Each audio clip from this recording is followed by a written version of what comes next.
Attention please. Passengers are reminded not to leave baggage unattended.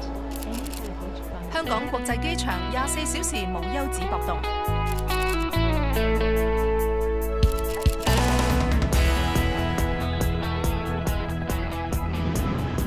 赤鱲角機場咧，其實24小時運作啦。大家睇到跑道嘅升降量增加咗，每日平均有大約1100班航機升降。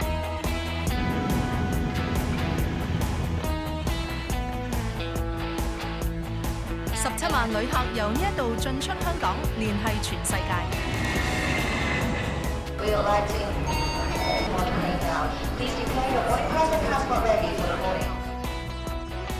仲有世界第一嘅貨運量，每年超過400萬公噸。而家係一定要快，咁同埋要準添，快、靚、正。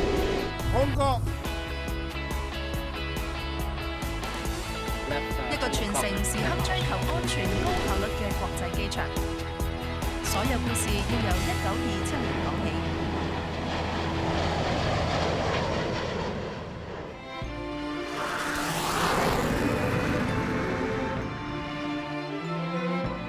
呢一年，政府買入叫啟德濱嘅填海地，興建水陸兩用機場。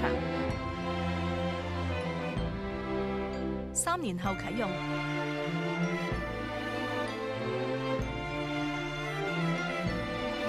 30年代中，第一班商業航班降落啟德，揭開民航史第一章。太平洋戰爭爆發，香港淪陷，日軍擴建機場，面積增大咗6倍。戰後香港政府成立民航處，興建臨時客運大樓。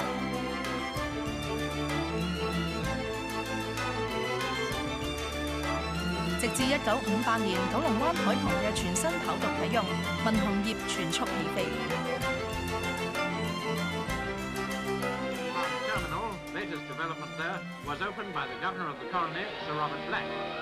當新客運大樓喺1962年落成，啟德冠上國際機場名銜嘅時候，半島酒店正為香港民航發展肩負重任。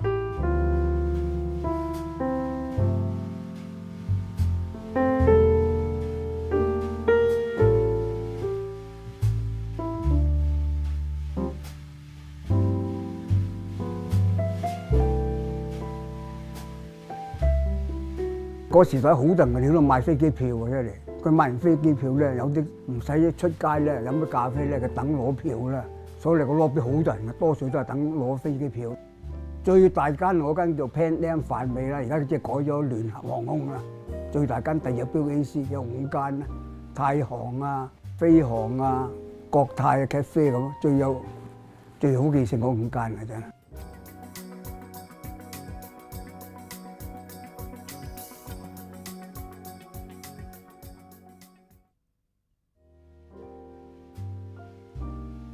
鍾金雄 Johnny 1957年開始喺酒店由細路做起，晉升至高級調酒師。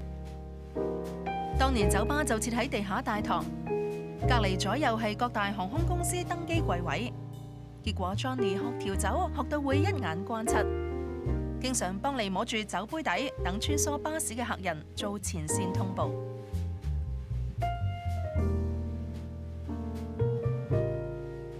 啲客咁話：阿 Johnny，我睇住喎，我趕住我買咗 Pan Am 7點嘅喎。嗰時嗰個 shuttle 巴士一嚟咧，好真係叫我嚟啦 ，Pan Am 嚟啦，啱出大門口就即係咁啊！啊嗰個巴卡能望到㗎，但係就近玻璃嗰邊，一定近玻璃嗰啲台啦。最近我哋嘅站即係啱啱我哋前門翻噴水池嗰度咧。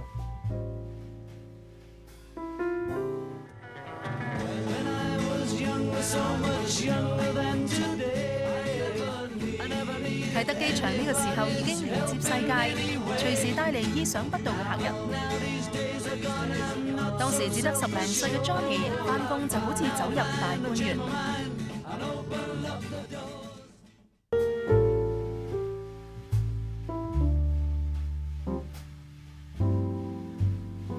咁有個美國人坐酒吧咁，唔該生飲咩㗎？俾螺絲批我叻唔切喎，真係俾佢啲螺絲批喎。即係嗰啲公嘅螺絲批。佢食啦唔係螺絲批係個雞尾酒嚟㗎，你知點整啊？我教你，你做杯俾我睇。鑊架溝橙汁，你做杯俾我睇啊！我嗰陣嚇到個心都跳啊！當其時嗰幾分鐘佢唔飲啊，我兩得佢飲杯。Oh, that's perfect and wonderful！ 哎，我啲如釋負重啦。咁 after 佢走咗第三者個伙計嚟話：莊長，你知唔知頭先你嗰個美國個西人咩客嚟㗎？係美國大明星，其實基本香港拍片啦。1957年拍嗰出叫《江湖客》啊！哇，原來個大明星教我整雞尾酒，係啊，招埋貨。換到呢個影子離境大堂嘅角色，隨住60年代尾航空公司櫃位逐步搬入啟德嘅新客運大樓而慢慢淡出，民航業亦進入一個新階段。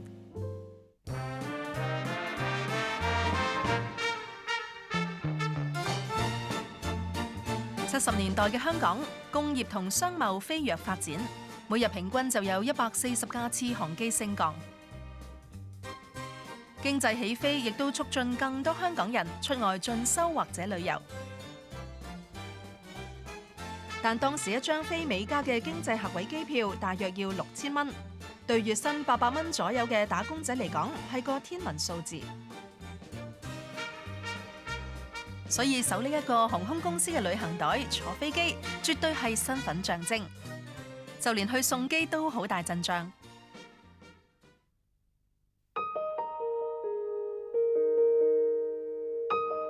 前機場喺 terminal 裏邊爆晒棚嘅話咧，嗰個比例可能係一個乘客有20個送機嘅。以前搭飛機係比較真係隆重啲嘅。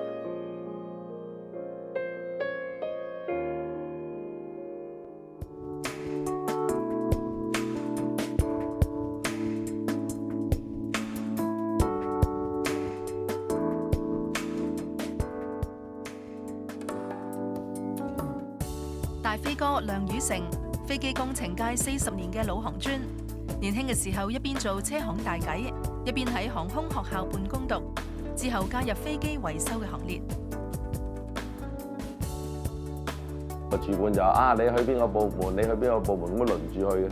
咁其實真係點指兵兵嘅，就唔係到你揀。我自己嚟就係喺 mechanical 嗰邊嘅，係做呢個嘅機身同埋呢個發動機。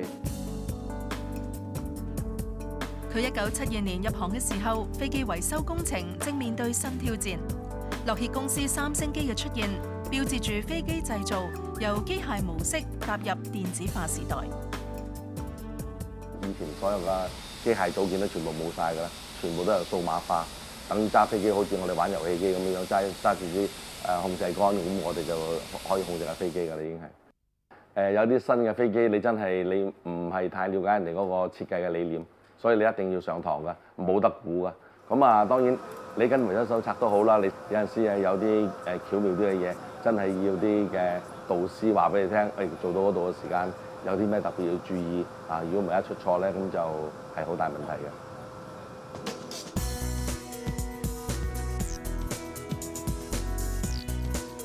飛機工程呢個行業，維修技術會因應時代而演進。航機通常每1年半就要做全面嘅 C 檢查，即係基礎嘅結構檢修，包含一啲主要零件嘅更換。就以波音777客機為例，要將成架機煎皮拆骨，內外執過晒，工程人員日以繼夜拼搏，都要3個星期時間。呢種要保證飛機依時出廠、重新投入服務嘅拼搏精神，亦係大飛哥一直引以為傲嘅。咁多年打開個門口都係24小時運作，咁所以就大家都知道習慣咗，所以更加呢樣嘢就係優勝嘅，吸引到其他地方啲飛機嚟香港維修咁解。我翻到屋企嘅時間，任何時間，總言之天光又好，夜晚又好，我要瞓覺我就瞓覺，瞓得着嘅。咁所以我都習慣咗呢樣嘢。咁或者生出嚟係要輪班咧咁樣。由技工做到工程師，大半生從事飛機維修。大飛哥退休後轉去私人飛機公司做管理工作，但佢相信良好嘅訓練同埋工作習慣會傳承落去，堅守講求效率又要細心謹慎嘅專業態度。飛機嚟講，好多嘢唔係話壞咗，啊你等等先，我上翻實粒螺絲繼續飛啊，唔係呢樣嘢嚟嘅。飛一飛上天，我哋一定就係要係安全性係要最高嚇，咁所以真係係會奄尖啲嘅呢樣嘢。自己第一次去 certify 架飛機，真係叫放架飛機走嘅時間咧，即係你係你簽紙嘅，咁變咗你放架飛機出去載住100幾200人，咁架飛機安唔安全咧？咁樣你真係會擔心呢一樣嘢就係話。架飛機起咗飛之後，你無時無刻咁問翻前線，喂，架飛機到咗未啊？佢降落咗未啊？咁真係你會係個心情會係好緊張嘅。